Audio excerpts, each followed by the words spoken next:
Topic આપણે જોવાના છીએ જેનું નામ છે રિએક્શન ટાઈમ. રિએક્શન ટાઈમ જેને આપણે ગુજરાતી ભાષામાં કહીએ છીએ પ્રતિક્રિયા સમય.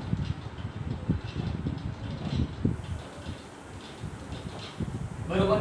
આ એક ઉદાહરણ પણ છે, ઉદાહરણ 3.8 એ પણ આની અંદર જ આવી જશે. ઓકે, તો આને આપણે જરા સમજીએ કે રિએક્શન ટાઈમ કોને કહેવાય.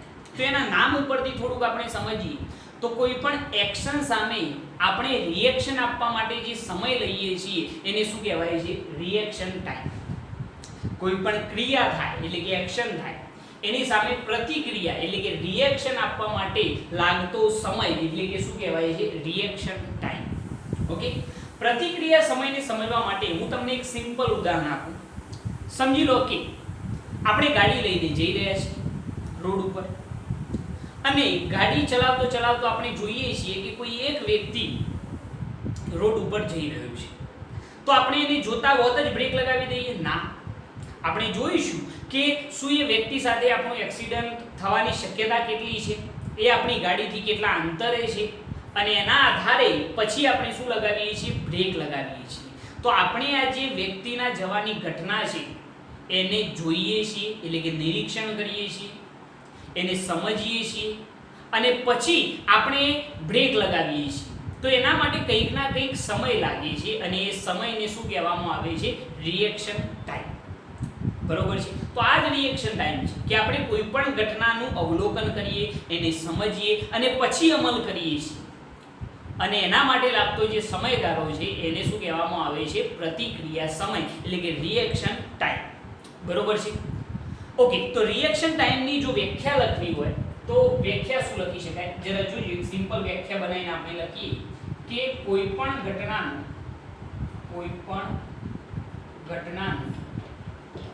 નિરીક્ષણ કરવા,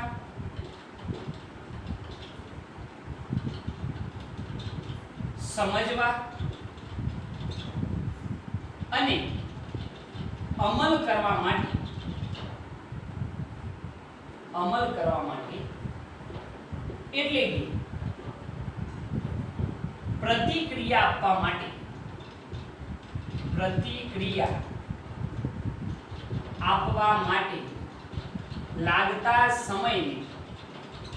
લાગતા સમયને શું કહેવાય છે? રિએક્શન ટાઈમ એટલે કે પ્રતિક્રિયા સમય કહે છે. બરોબર. આ એક વ્યાખ્યા બનાવી દીધી આપણે કે કોઈ પણ ઘટનાનું નિરીક્ષણ કરવા, સમજવા અને અમલ કરવા માટે એટલે કે પ્રતિક્રિયા આપવા માટે લાગતા સમયને શું કહેવાય છે? Reaction time. આપણે કોઈ પણ ઘટનાને પહેલા તો શું કરીએ છીએ? કોઈ પણ ઘટના થતી હોય તો એનું પહેલા તો નિરીક્ષણ કરીએ, પછી આપણે એને સમજીએ અને પછી અમલ કરીએ છીએ. તો અમલ કરવા માટે એટલે કે પ્રતિક્રિયા આપવા માટે લાગતા સમયગાળાને શું કહેવાય છે? Reaction time. તમને ખ્યાલ તો આવી જ ગયો હશે કે આપણે ગાડી લઈને જતા હતા, આપણે વ્યક્તિને જોયો, પહેલા તો એનું શું કર્યું? નિરીક્ષણ કર્યા પછી આપણે સમજ્યા કે શું આપણી ગાડીનું એક્સિડન્ટ થવાની શક્યતા છે ખરી. સમજ્યા પછી આપણે અમલ કર્યો અને આપણે જોયું કે આપણે બ્રેક લગાવી. બરોબર. તો એના માટે લાગતો જે સમયગાળો છે એ સમયગાળાને શું કહેવાય છે? Reaction time. રિએક્શન ટાઈમ જે છે એ શેના પર આધારિત હોય છે? તો રિએક્શન ટાઈમનો જે આધાર છે એ આધાર બે વસ્તુ પર રહેલો છે. પહેલું, પરિસ્થિતિની જટિલતા, પરિસ્થિતિની વિષમતા લખીએ અથવા તો જટિલતા, અને બીજું વ્યક્તિની અથવા તો વ્યક્તિ પર, અથવા એમ લખીએ કે અમલ કરનાર વ્યક્તિ પર. રિએક્શન ટાઈમ જે છે બે વસ્તુ પર ડિપેન્ડેન્ટ હોય. કઈ? તો પહેલી તો પરિસ્થિતિની વિષમતા એટલે કે પરિસ્થિતિ કેવી છે? જટિલ છે. ઘણી વખત આપણને અસમંજસ થાય કે આની સામે શું પ્રતિક્રિયા આપવી, તો એના માટે સમય વધુ લાગી શકે એટલે કે પરિસ્થિતિ પર પણ ડિપેન્ડેન્ટ હોય છે. એટલે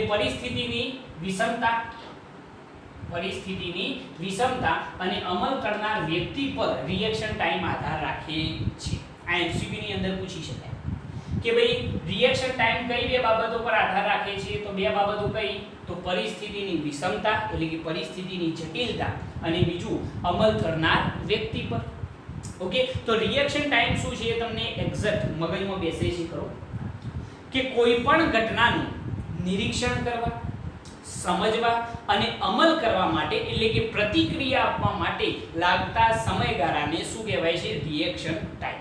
આ રિએક્શન ટાઈમ દરેક વ્યક્તિનો અલગ અલગ હોય.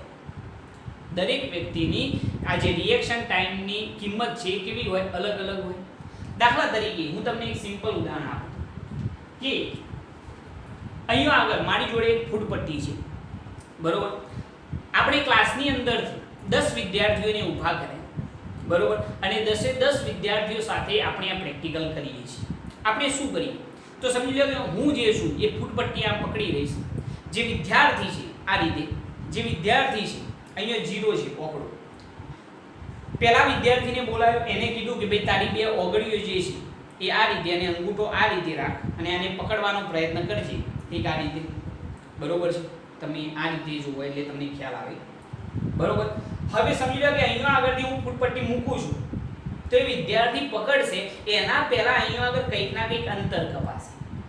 એ દરેકનું અંતર આપણે નોંધવાનું છે. સમજી લો કે આપણે પહેલા વિદ્યાર્થીનું અંતર નોંધ્યું, સપોઝ પહેલા વિદ્યાર્થીને 10 સેન્ટીમીટર ના અંતરે એને ફૂટપટ્ટીને શું કરી, પકડી પાડી. બીજો વિદ્યાર્થી બોલાવ્યો, એને પણ મેં સેમ આ જ પરિસ્થિતિ કરી, એને કહ્યું ભાઈ આ રીતે ઓગળી રાખ, આ રીતે હાથ રાખ તારો, અને અહીંયા આગળ મેં ફૂટપટ્ટી રાખી, મેં અહીંયાથી મૂકી દીધી, એને નોંધ્યું, પછી ફરીથી મેં ટાઈમ નોંધ્યો તો એનો અંતર નોંધ્યું અહીંયા આગળ ફૂટપટ્ટી પર, તો એનું અંતર થયું સપોઝ 12 સેન્ટીમીટર. ત્રીજા વિદ્યાર્થીને બોલાવ્યો, એને પણ આ જ પ્રક્રિયા ફરીથી કરાવી, મેં ફૂટપટ્ટી મૂકી, એને ફૂટપટ્ટી પકડી, મેં અહીંયા આગળ અંતર માપ્યું તો એનું અંતર થયું સપોઝ 15 સેન્ટીમીટર, બરોબર. એના પછી થયું 16 સેન્ટીમીટર, એના પછી પાછું થયું 12 સેન્ટીમીટર, એના પછી થયું 11 સેન્ટીમીટર, એના પછી પાછું થયું સપોઝ 9 સેન્ટીમીટર, એના પછી થયું 8 સેન્ટીમીટર, એના પછી થયું પાછું સમજી લો કે 13 સેન્ટીમીટર, એના પછી 15 સેન્ટીમીટર. આમ 10 એ 10 જે વિદ્યાર્થીઓ હતા, કેટલા થયા, 1 2 3 4 5 6 7 8 9 અને 10. 10 એ 10 વિદ્યાર્થીઓ સાથે મેં આ પ્રેક્ટિકલ કર્યું. શું કર્યું, ખ્યાલ આવ્યો ને? મેં દરેક વિદ્યાર્થીને ઊભો કરીને બોલાવ્યો અને કહ્યું ભાઈ કે ચલો ભાઈ તારી જે ઓગળીઓ અને અંગૂઠો છે આ રીતે રાખ, હું અહીંયાથી મૂકું, તારે પકડવાની છે. તો એ વિદ્યાર્થી પકડે એટલે મેં અહીંયા આગળ અંતર નોંધ્યું છે. તો એ દરેકના અંતર આવા આવે.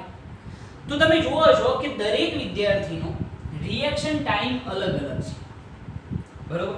રિએક્શન ટાઈમ દરેક વ્યક્તિની સ્કિલ પર આધારિત હોય છે, બરોબર. અહીંયા આગળ આપણે જોયું કે પહેલા વિદ્યાર્થીનો 10 સેન્ટીમીટર, બીજા વિદ્યાર્થીનો 12 સેન્ટીમીટર, એના પછી 15 સેન્ટીમીટર, એમ દરેક વિદ્યાર્થીનો રિએક્શન ટાઈમ જે છે, જે પકડવાની અંતર કપાય છે, અંતર કેવું છે, જુદું જુદું છે. મતલબ કે રિએક્શન ટાઈમ અલગ અલગ છે, બરોબર.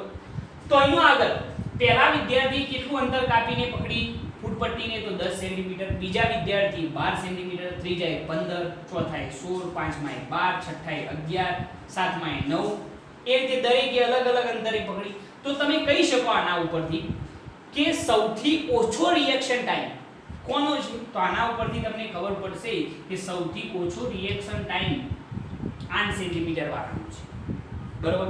આ જે વિદ્યાર્થી હશે એનો રિએક્શન ટાઈમ સૌથી ઓછો, કારણ કે એને ખૂબ જ ઝડપથી ફૂટપટ્ટીને પકડી પાડી છે. તો દરેક વ્યક્તિનો રિએક્શન ટાઈમ કેવો હોય છે, અલગ અલગ. હું તમને એક સિમ્પલ પ્રેક્ટિકલ કહું, તમે ઘરે ટ્રાય કરજો, બહુ મજાનું છે, બરોબર. ફોરેનની અંદર ઘણી વખત આની એક કોમ્પિટિશન પણ રચાતી હોય છે. તમારે શું કરવાનું, તમારે એક આપણી જે નોટો હોય છે, સમજી લો કે આપણી જે રૂપિયા હોય છે, બરોબર, 500 રૂપિયાની નોટ હોય અથવા તો 100 રૂપિયાની નોટ હોય, બિલકુલ કડક નોટ હોય, ફ્રેશ નોટ હોય, બિલકુલ વરેલી ના હોય એવી નોટ લેવાની છે અને એને તમારે આ રીતે રાખવાની છે અને કોઈ બીજા વ્યક્તિને કહેવાનું કે ચલો ભાઈ તારે આને પકડવાની. તમારે પોતે નહીં હોય, તમારે જે નોટ છે 100 રૂપિયાની અથવા તો 500 રૂપિયાની એને મુક્ત પતન કરાવવાનું છે અને બીજા વ્યક્તિને પકડવાની છે. સેમ આ રીતે વચ્ચોવચ્ચ રાખશો તો ચાલશે, બરોબર. અને તમારે અહીંયા આગળથી આ રીતે જે નોટ છે એને મૂકી દેવાની. જોવાનું કે કેટલા વ્યક્તિઓ આ નોટને પકડી શકે છે. લગભગ બહુ ઓછા વ્યક્તિ હશે, 100 100 માંથી કોઈ એક વ્યક્તિ એવો હોઈ શકે જે આ નોટને પકડી શકે, કારણ કે એટલી ઝડપથી એ નોટ પસાર થઈ જાય છે કે એટલા સમયની અંદર કોઈ પણ વ્યક્તિ રિએક્શન આપી શકતો નથી. એટલે રિએક્શન ટાઈમ જે છે એ અલગ અલગ હોય દરેક વ્યક્તિનો. કોઈ વ્યક્તિ પકડી પણ પાડે, તમે જોયું અહીંયા કે ફૂટપટ્ટી દરેક વ્યક્તિ અલગ અલગ અંતરે પકડે છે, મતલબ કે દરેકનો રિએક્શન ટાઈમ કેવો હશે, અલગ અલગ હશે. મેં અહીંયા આગળ લખેલું છે કે રિએક્શન ટાઈમ કોના ઉપર ડિપેન્ડેડ હોય, તો પરિસ્થિતિની વિષમતા અને અમલ કરનાર વ્યક્તિ પર. ઓકે, હવે જરા જોજો કે અહીંયા આગળ આપણે ઉદાહરણ 3.8 ની અંદર હું રકમ લખતો નથી, રકમની કોઈ જરૂર પણ નથી. સમજી લો કે આપણે કોઈ વ્યક્તિને બોલાવે, તમે રિએક્શન ટાઈમ તમારો જાતે નોંધી શકો. સપોઝ આપણે એક ઉદાહરણ લઈએ, મેં એક વિદ્યાર્થીને બોલાવ્યો અને એને કહ્યું કે ચલો ભાઈ અહીંયા આગળથી 0 સેન્ટીમીટર થી આપણે શરૂઆત કરીએ. હું અહીંયા આગળથી ફૂટપટ્ટી મૂકું છું, તારે અહીંયા પકડવાની છે. મેં અહીંયાથી મૂકી, બરાબર, અહીંયાથી ફૂટપટ્ટી મૂકી દીધી અને એને ફૂટપટ્ટી પકડી. એ વખતે જે અંતર થયું એ અંતર મેં અહીંયા આગળ નોંધેલું છે. સપોઝ ઉદાહરણ 3.8. ઓકે, શું કર્યું ખ્યાલ આવે? સમજી લો કે આપણી જે ફૂટપટ્ટી હતી એ આ રીતનું, એના ઉપર આ રીતનું અંતર નોંધેલું હતું.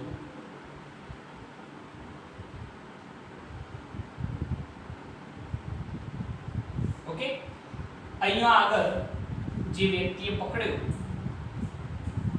હાથ આપણે કઈ આ રીતનું બતાવીશું. ઓકે, ખાલી સમજવા માટે છે હો ભૈયા, હું કોઈ પેન્ટર નથી કે કમ્પ્લીટ દોરી છું. ઓકે, તો અહીંયા આગળ આપણે જ્યારે આ જે ફૂટપટ્ટી છે એને મુક્ત પતન કરાવીએ છીએ, એટલે જે પ્રવેગ છે એ અધો દિશામાં કયો પ્રવેગ હશે, તો ગુરુત્વીય પ્રવેગ હશે. અહીંયા આગળ અધો દિશામાં કયો પ્રવેગ હશે, જ્યારે આ ફૂટપટ્ટી અધો દિશામાં મુક્ત પતન કરતી હશે એ વખતે ગુરુત્વીય પ્રવેગ અધો દિશામાં, જેને મેં ઋણ લીધેલું છે. કેટલું અંતર કાપ્યા પછી આ વિદ્યાર્થીએ, સમજી લો કે અહીંયાથી મૂક્યું ત્યારે કેટલું અંતર કાપ્યા પછી આ ફૂટપટ્ટીને પકડી છે, તો d બરાબર 21 સેન્ટીમીટર અંતર કાપીને એને પકડેલી છે. આ અંતર હું મીટરમાં લખું તો 0.21 મીટર અંતર કાપ્યા પછી આ વિદ્યાર્થીએ ફૂટપટ્ટીને પકડી છે. અને આપણને ક્વેશ્ચન એવો કરેલો છે કે ભાઈ આ વિદ્યાર્થીનો રિએક્શન ટાઈમ શોધો. રિએક્શન ટાઈમ આપણે એનો શોધવાનો છે. તો અહીંયા આગળ એક વસ્તુ તમે સમજી શકો છો કે અહીંયા આગળ જ્યારે મેં ફૂટપટ્ટી આમ પકડી રાખી છે અને મુક્ત પતન કરાવવા જઈ રહ્યો છું, પહેલા મેં ફૂટપટ્ટી હાથમાં પકડી રાખી છે, તો એનો પ્રારંભિક વેગ જે છે એ કેટલો હશે? 0. તો અહીંયા આગળ તમે કહી શકો કે પ્રારંભિક વેગ, આ ફૂટપટ્ટીનો પ્રારંભિક વેગ v0 બરાબર કેટલો હશે? 0. હવે આપણે આ વ્યક્તિનો રિએક્શન ટાઈમ શોધીએ તો એના માટે મુક્ત પતન માટે આપણે ગતિના સમીકરણો જાણીએ છીએ. તમને આ સૂત્ર તો યાદ હશે, d બરાબર v0t + 1/2 at². આ તો યાદ છે કે નહીં? આના ઉપરથી જ આપણે મુક્ત પતન માટે ગતિનું સમીકરણ બનાવી દઈએ. તો શું થાય જરા જુઓ કે d બરાબર v0t, પ્રવેગ કયો લેવાનો? ગુરુત્વીય પ્રવેગ અધો દિશામાં ઋણ લીધેલો છે તો -1/2 gt નો શું આવશે? સ્ક્વેર. આ રિએક્શન ટાઈમ છે એટલા માટે હું એને tr નામ આપું. શું નામ આપીએ આને? tr. Okay, perfect. હવે તમને ખબર છે કે પ્રારંભિક વેગ તો કેટલો છે ભાઈ? 0. તો આ સ્ટેપ તો ગયું. તો અંતર d બરાબર -1/2 gtr નો સ્ક્વેર. તમારે શોધવાનો છે રિએક્શન ટાઈમ, એટલે કે tr નો સ્ક્વેર. તો એને કરતા બનાવો તો 2 * d अपन શું થઈ જાય? g. પરંતુ માઈનસ આવશે. સમય કદાપી ઋણ હોય નહીં, એટલા માટે આપણે સમયને ધન લઈ લઈએ. તો સૂત્ર જે બને છે એ કેવું બનશે જરા જોજો કે tr નો સ્ક્વેર બરાબર 2d अपन શું થઈ જાય? g. આ માઈનસ આવે ને, આને કરતા બનાવીએ તો 2 * d अपन શું થઈ જાય? g. બરોબર. પરંતુ સમય કદાપી ઋણ ના હોય એટલે મેં અહીંયા આગળ ધન બતાવેલું છે. આપણે રિએક્શન ટાઈમ tr શોધવાનું છે. તો આનું શું લેવું પડે? વર્ગમૂળ √2 * d अपन શું થઈ જાય? g. તો રિએક્શન ટાઈમ tr બરાબર √2 * d. કેટલું અંતર કાપ્યા પછી આ વિદ્યાર્થીએ ફૂટપટ્ટીને પકડી છે? તો 21 સેન્ટીમીટર, એટલે કે મીટરમાં લખીએ તો 0.21 મીટર. અને ગુરુત્વીય પ્રવેગ કેટલો? 9.8. તો અહીંયા આગળ તમારે 0.42/9.8 થશે. તમે આનું સાદુરૂપ આપો 0.42/9.8 તો કેટલું થાય છે? સાદુરૂપ આપજો એટલે તમને ખ્યાલ આવે. તો એની અંદર તમે એનું આનું સાદુરૂપ આપશો એટલે તમને જવાબ મળશે 0.04286 અને આનું વર્ગમૂળ કાઢશો તો તમને જવાબ મળશે 0.207 સેકન્ડ. એટલે કે લગભગ જો રિએક્શન ટાઈમ લેવો હોય તો 0.2 સેકન્ડ કહી શકાય. આ જે વિદ્યાર્થી હશે એનો જે રિએક્શન ટાઈમ છે રિએક્શન ટાઈમ કેટલો હશે? 0.2 સેકન્ડ. ઓકે, તો આ જે વાત કરી એ રિએક્શન ટાઈમ ની છે. રિએક્શન ટાઈમ શું છે એક્ઝેક્ટ ખ્યાલ આવે છે? કોઈ પણ ઘટના નિરીક્ષણ કરવા, સમજવા અને અમલ કરવા માટે એટલે કે પ્રતિક્રિયા આપવા માટે લાગતા સમયગાળાને શું કહેવાય છે? Reaction time. એનો આધાર કઈ બે વસ્તુ પર? તો પહેલું પરિસ્થિતિની વિષમતા એટલે કે જટિલતા અને બીજું અમલ કરનાર વ્યક્તિ પર રહેલું છે. અહીંયા આપણે ઉદાહરણ 3.8 પણ જોયેલું છે. તમે ધ્યાનથી જુઓ. જ્યારે મેં ફૂટપટ્ટીને મુક્ત પતન કરાવી તો આ વ્યક્તિ એટલે કે આ વિદ્યાર્થી ફૂટપટ્ટી કેટલું અંતર કાપ્યા પછી પકડી? તો 21 સેન્ટીમીટર, જેને મેં મીટરમાં લખેલા છે. આ ફૂટપટ્ટી મુક્ત પતન કરી રહી છે એટલા માટે અધો દિશામાં પ્રવૃત્તિઓ આવે ઋણ અને આપણે એનો રિએક્શન ટાઈમ શોધવાનો છે. તો પ્રારંભિક વેગ તો કેટલો કહેવાય? 0. કેમ 0 કહેવાય? ખ્યાલ આવી ગયો ને? કારણ કે ફૂટપટ્ટી મેં પકડેલી છે એટલા માટે પ્રારંભિક વેગ 0.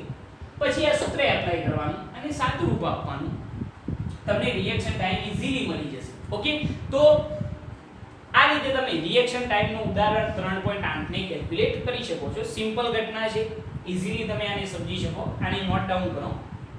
ઓકે.